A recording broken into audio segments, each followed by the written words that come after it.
Nous vous en avons souvent parlé dans nos éditions. La montagne noire dans l'Aude a été exploitée pendant des décennies. Une activité minière qui a pollué les sols et les rivières à l'arsenic.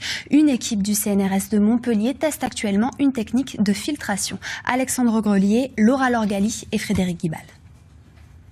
Le Gourpéris, un petit ruisseau qui traverse le village de Salsigne et qui draine dans ses eaux des éléments chimiques hérités de l'exploitation minière de la montagne noire.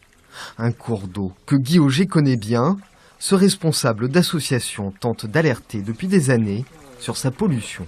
Dans ce ruisseau, on trouve bien évidemment de l'arsenic, qui est l'élément chimique majeur, mais on trouve aussi du molybdène, du zinc, du plomb.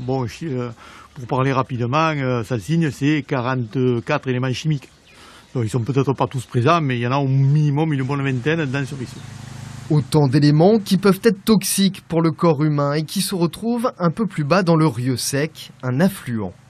Pour éliminer cette pollution, une équipe du CNRS Montpellier effectue des tests en ce moment. Le procédé qu'elle a développé utilise les propriétés naturelles de plantes aquatiques qui vont servir de filtre pour fixer des éléments chimiques. On retrouve de la poudre, par exemple de racines ici,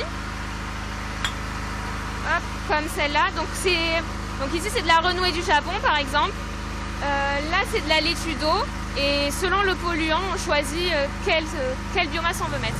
Une solution qui a déjà fait ses preuves sur un autre site minier de la région et que l'équipe du CNRS cherche à adapter au contexte local.